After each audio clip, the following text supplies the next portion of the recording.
अगले दोहे में गोस्वामी जी कहते हैं, सुख जीवन सब कोऊ चाहत, सुख जीवन हरि हाथ, तुलसी दाता मांगने देखियत अबुध अनाथ। सब कोई सुखमय जीवन चाहते हैं, परंतु सुखमय जीवन श्री हरि के हाथ में है। तुलसीदास को तो जगत में दाता और भिखारी दोनों ही मूर्ख और अनाथ दिखाई देते हैं।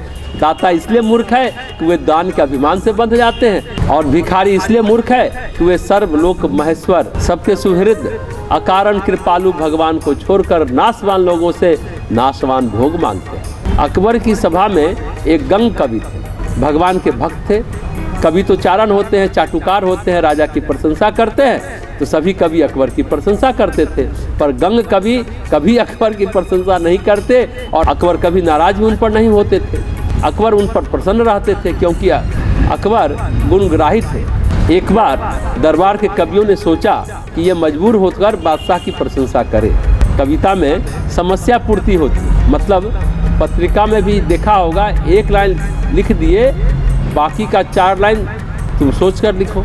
तो एक लाइन दिया, वो लाइन था, करो सब मिलिया आस अकबर की। महत्वपूर्ण है, करो सब मिलिया आस अकबर की, सब मिलकर अकबर से आशा करो।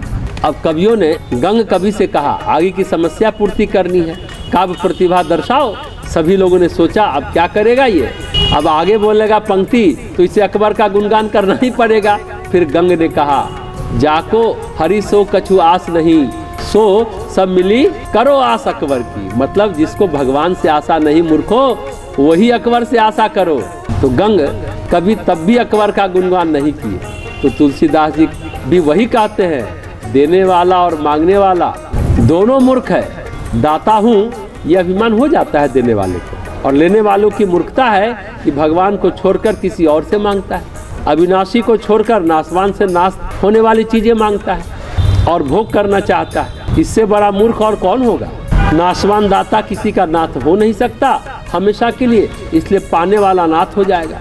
अभिमान हो गया मैं देता हूँ, वो तो पहले से अनाथ है। सचमुच ऐसे व्यक्ति पर क्रोध नहीं करुणा होनी चाहिए। तो जो भगवान हमेशा से करते हैं, भक्त वत्सल जो ठहरे, पर भक्त तो बनना पड़ेगा, भक्ति तो करनी पड़ेगी, करनी ही पड़ेगा। आगे के दोहे में कहते हैं, कृपिण देई पाइया परो, बिनु साधे सिद्धि होई, सीतापति सन्मुख समुझी, जो कीजय शुभ सोई। कृपण दे देता है, पड़ा मिल जाता है, बिना ही साधन के सिद्धि हो जाती है। श्री जानकीनाथ को सम्मुख समझकर उनकी कृपा पर भरोसा करके जो कुछ कीजिए वही शुभ हो जाता है। उनकी कृपा से कंजूस भी दे देता है। भगवान अगर अनुकूल हो तो सारी प्रतिकूलता भी अनुकूल हो जाती है, कुछ भी पड़ा हुआ मिल जाता है। आगे के दोहे में गोस्वामी जी कहते हैं, दंडक बन पावन करन, चरण सरोज प्रभाऊ, उसर जाम ही खल तरही, होई रंक तेराऊ।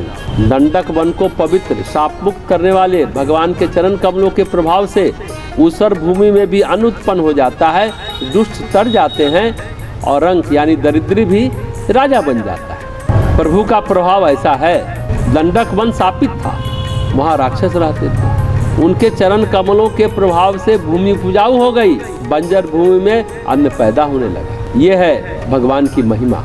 आगे के दोहे में कहते हैं, बिनहि ऋतु तरवर फरत, शिला द्रवती जल जोर, राम लखन सिय करी कृपा, जब चितवत जही ओर। श्री राम लक्ष्मण और सीता जी जब कृपा करके जिसकी तरफ ताक लेते हैं, तब बिना ही ऋतु के वृक्ष फलने लगते हैं और पत्थर की शिलाओं से बड़े जोर से जल बहने लगता है। उनका प्रभाव ही ऐसा है।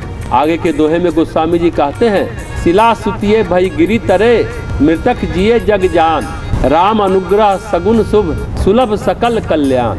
श्री राम जी की कृपा से सब शुभ सद्गुण आ जाते हैं, सब प्रकार के कल्याण सुलभ हो जाते हैं, सहज ही मिल जाते हैं। इस बात को तमाम जगत जानता है कि श्री राम कृपा से शिला सुंदरी स्त्री अहल्या बन गई, समुद्र में पहाड़ तर गए, और युद्ध में मरे हुए बानर भालू पुनः जीवित हो गए।